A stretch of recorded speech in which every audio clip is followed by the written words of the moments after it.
Picture this. You're a black kid who likely grew up around the late 2000s, likely around the ages of 16 to 17. It's 2008, the year that the teaser trailer for Disney's upcoming project, The Princess and the Frog, was released. You were in awe, excited that the first black Disney princess was going to grace your theater screen. Even your adult family members and your children were beaming with excitement at the aspect of seeing positive black representation on screen. Then, the movie's released. Whether you saw it in theaters or on the small screen, you and your family were stoked. You see Tiana as a fantastic waitress and a hard worker. Through her song number Almost There, we learn that she wants to own a restaurant to honor her late father. But, less than 30 minutes in, she kisses the frog form of Naveen, and she's inherited his curse of being a frog. And that's how we see her for most of the film. But at the time you didn't mind. She was the first black Disney princess after all. 10 years later, you're likely in your late teens to early 20s. Since you still enjoy animation and keep up with social media, you're notified about the trailer for the new Blue Sky Studios film, Spies in Disguise, starring the ever so versatile Will Smith. Hell, even the main protagonist looks like him. You see this smooth, suave, and cool secret agent doing stunts that would be humanly impossible. Then, moments later, he's a pigeon.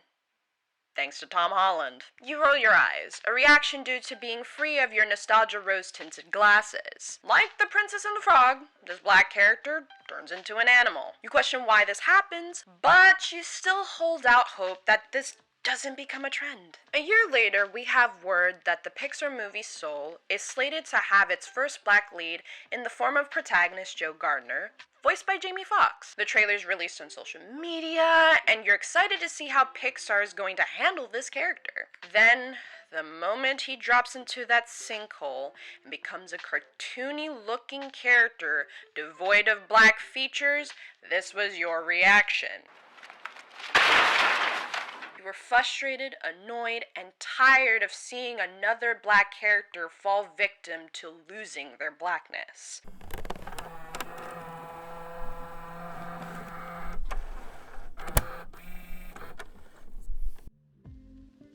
See, this trope of black animated characters transforming into animals is what Brian Anthony Hernandez, in his article, Why Do Animators Keep Turning People of Color into Animals, refers to as, quote, a dehumanizing microaggression. However, this isn't the first time POC characters, especially in the Disney franchise, turn into animals or animal-adjacent creatures. In the early 2000s, we had Kuzco from The Emperor's New Groove and Kenai from Brother Bear turn into a llama and bear respectively. Even then, the more POC characters we see represented in animated films, the more dejecting it feels when the majority of black representation that we've received thus far turns into animals. The only two black protagonists in an animated feature film that haven't turned into animals is Tip from DreamWorks Home and Miles Morales from Sony's Spider-Man Into the Spider-Verse. Hi, my name is Chloe, and in this video, I'd like to provide my input on this trope, the impact it has on viewers, and how the animation industry could shift the trajectory and how black characters could be used in storytelling. So, without further ado, let's get into it.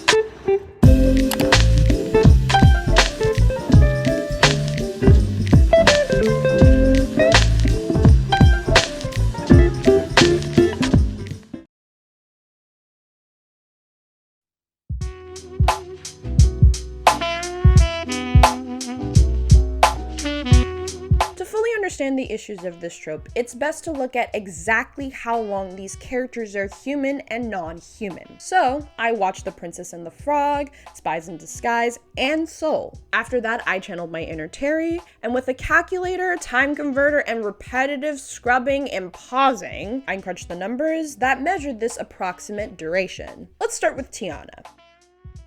With a combined set of appearances as a child, including reused shots for flashbacks, as an adult, an imaginative sequence during Almost There, Dr. Facilier's illusion, and when she turns human again, we see her as human for approximately 26 minutes. After kissing the frog form of Naveen, we see her as a frog for about 45 minutes. Next is Lynn Sterling, who we see as human for approximately 38 minutes. Combining the first, second, and third times he's transformed in the film, we see Lance as a pigeon for approximately 47 minutes. Rounding out these characters is Joe Gardner. Combining the time we see him in the present, reminiscing of the past, in the life showcase, and even when he's bedridden in the hospital, we see him as human for approximately 20 minutes. The funniest thing is that he takes up not one, but two non-human forms. Not only is he a spirit for approximately 38 minutes, but he also inhabits the body of a cat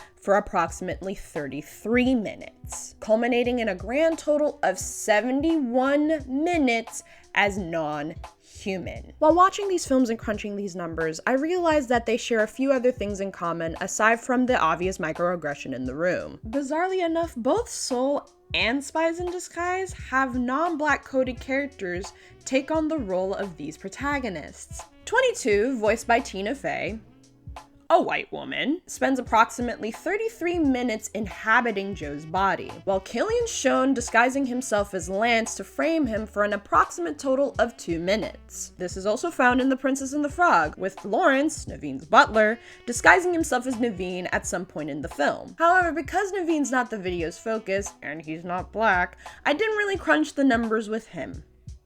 Sorry, babes. Another thing they have in common is that Tiana, Lance, and Joe each spend less than 30 minutes as humans at the start of their respective films. The approximate time they're human is 21, 19, and 8 minutes respectively.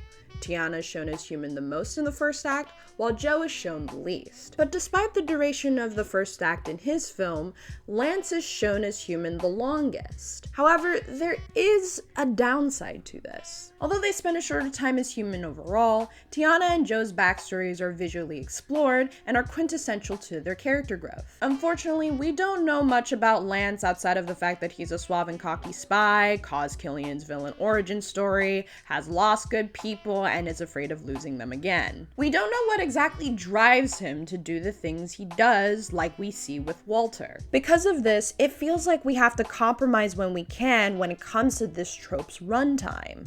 Either a character receives introspection while shown in this wacky circumstance, or they only get surface level development.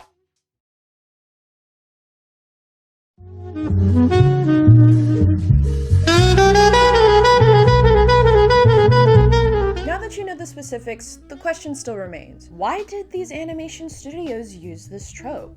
Well, I have several hypotheses. Number one, most of the people who lead the production of these films are white. The only one who isn't is Kemp Powers, the first black director of a Pixar feature film. There's also Rob Edwards, who worked as one of the writers for The Princess and the Frog. This hypothesis leads into number two, a lack of awareness. Because they are predominantly white, they're not aware of how much this trope has been done to Black/POC characters, nor its impact. Even Soul's director Pete Docter mentioned in a press conference prior to the film's release that they were initially unaware of this. However, the excuse is starting to feel a little flimsy in my opinion. This has happened 3 times too many. How do people adjacent to the industry or even the average audience member notice these things quicker than seasoned professionals do? I'd also like to preface that I'm not saying that white directors, producers, writers, or other project leads can't create or be involved in creating stories with black leads. However, when it comes to conceptualizing them and telling a story that factors in aspects of black culture, white people don't have the direct experience that black people have. Number 3, character growth. Tiana learns that despite all the hard work she can do, she needs to learn how to love life and the people around her while being a frog. Lance learns to rely on others and utilize nonviolence while being a pigeon. I also just realized that a white man is teaching a black man how to utilize nonviolence as a solution.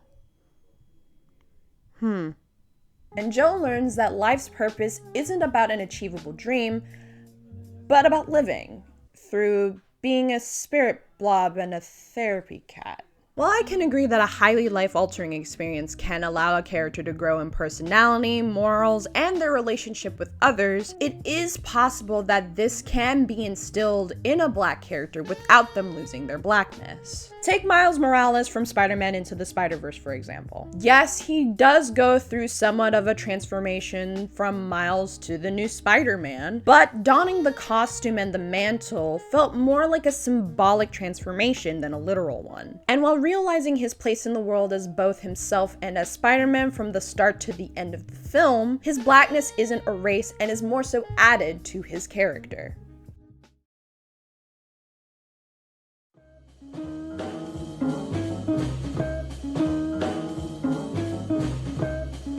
From what I've seen in my personal experience, most reactions to this trope are in the realm of frustration and disappointment. And folks have expressed their frustration and disappointment through different means. Artist Michael Jermaine Doty, known as More Than Mic'd on Instagram, created an animated piece with Tiana, Lance, and Joe referencing the sunken place scene from Jordan Peele's Get Out. In the caption, he says, quote, "Have you ever noticed Black characters never live throughout their animations as their original selves? It's really crazy. So why does this keep happening? The animation companies feel like Black people need to be changed into something adorable or relatable in order to make sales. It's the same reason you don't see Asian actors get casted in Asian-based action films like DBZ, for example." I wanted to shed light on this issue because it's something a lot of us never notice. It's really shameful. Let's make these companies aware that we know. If we're going to be placed in an animation, let us fully be in it as ourselves, not a frog, not a pigeon, or anything that's not us. Let's get it right." End quote. Another response was the Change.org petition caption, quote, "Stop animation trope that dehumanizes Black characters." Like Doty, not only did they make a Get Out based piece for their petition, they also expressed a similar frustration to this trope. They start their petition off by saying, quote, "Once is an accident, twice is a coincidence, 3 times is a pattern. Disney's, Blue Skies, and now Pixar's first Black leading characters just can't stay human." To provide further evidence on how common this trope is, they also created a chart that discusses the transformations of human and human-like protagonists from Disney, Pixar, and Blue Sky Studios. On a more intimate level, the reason so many Black audiences feel so frustrated about this is that there isn't a lot of positive Black representation on screen. Alongside this trope, there's also the utilization of death and trauma for the sake of character development, especially in Disney and Pixar films. In our Los Angeles Review of Books essay titled "Disney's Disembodied Black Characters," Hope Ibuke provides a more personal example of this frustration through an anecdote she gives regarding her son, who questioned why stories with Black leading characters, both animated and live action,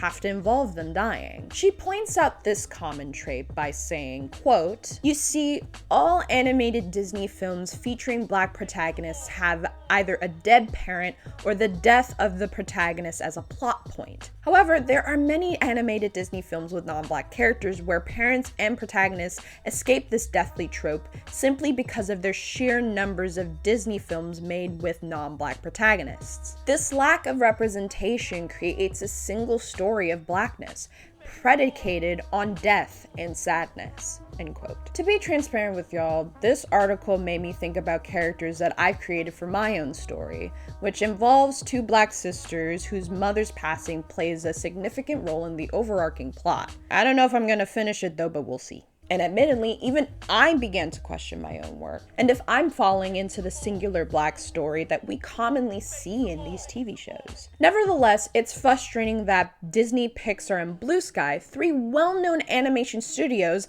that are now somewhat of a Disney conglomerate, advertised and tried to sell us on these characters being the first Black leads for their films, only to not allow them to grow as characters while maintaining their Blackness. Especially since most of the other POC representations that we see on screen are now showcased better and still maintain their likeness. It seems that if a human or human-like character stays Black, they'd have to be the wisecracking best friend character like Frozone from Pixar's The Incredibles. Where's my super suit. I resonate with culture commentator Ryan Mitchell, who states in Hernandez's article, quote, "I want to celebrate this moment, but also be real about the situation. It's starting to feel old. This one-trick pony needs to find another trick. Some people will say it's just an animation and it's not really real, but the stories they're telling connect to people and could change lives. We have to realize that the power of entertainment is not something you can throw off to the side." End quote.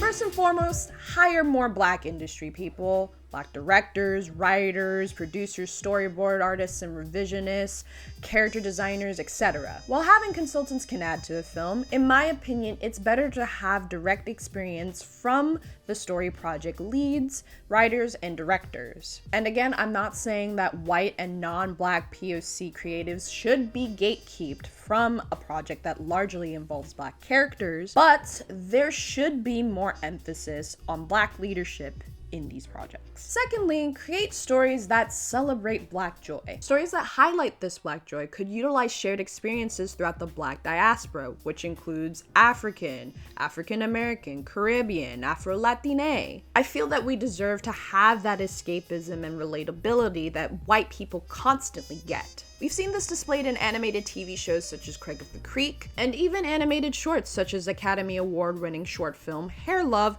or Pixar's Spark short 20-something. Personally, stories with even a low-stake coming-of-age adventure like Pixar's Luca, but instead having Black characters living and enjoying life is something that I'm looking forward to hopefully seeing in the future. Thirdly, and this is very important, leave this trope in the early drafts. Andrew Tejeda of Tor.com puts it best, saying, quote, "Let's leave the magical physical transformations out of the final draft of your script about that character of color, because it's a trend that has hidden diverse faces and held back real, meaningful progress when it comes to representation. It's a trend that robbed audiences of opportunities to see how minorities face the world and connect with their experiences."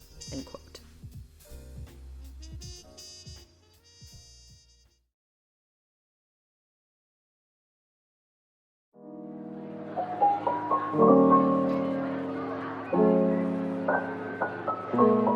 Although their films contain a literal dehumanizing trope, these protagonists are still a step toward having consistent leading Black characters in animated films. And honestly, I have hope that we're going in the right direction with the media that has been coming out recently. I wrote this script back in October prior to the release of Disney's most recent film, Encanto. And though they are in a supporting role, it's nice to see Black characters like Felix and his children stay human. Though I'm side-eyeing Disney for not making a doll of Dolores, the only Black woman of the family. Anyway, to get back to the main point, I feel the more discussions we have with this and the significant push from industry pros and audiences alike, the more the trope will become just another relic of the already racially charged past of animation.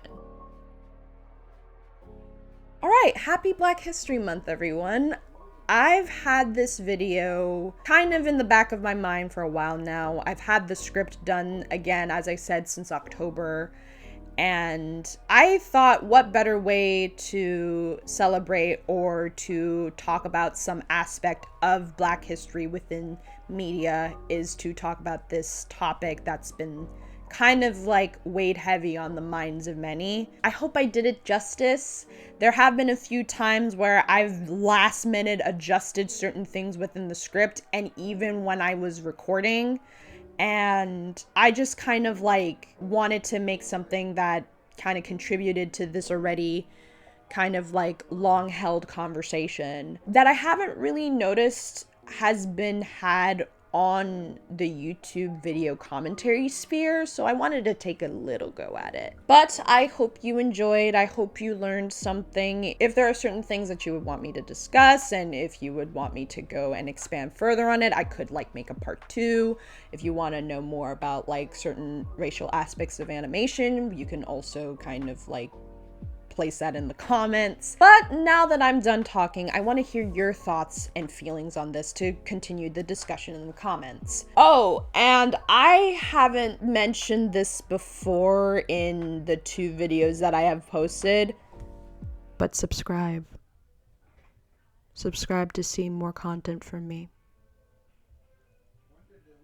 Please. Oh yeah, I also forgot to plug. If you want to see or hear more from me, check out my artwork or enjoy memes that I repost. I have my Twitter and Instagram all under the name The CC Nerd as screenshots shown right now and also linked in the description. Anyway, have a wonderful rest of your day, afternoon, evening, night, or whatever time you choose to be awake, and I'll see you all in the next video.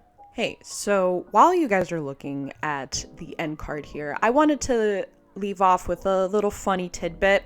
I was having a conversation with my friend recently, and I realized as I was editing this video that this is like the shortest commentary based video that I've ever made on the shortest month of the year that just so happens to celebrate Black history in this country. I hope I'm not adding to the problem, because I'll be honest with you, this has been the worst Black History Month I've ever experienced in my life. We need a redo. We need a redo stat. We need a Black History year at this point. But yeah, that's what I wanted to say at the end of the video. Thank you for watching, and enjoy this little music as it ends out. Bye.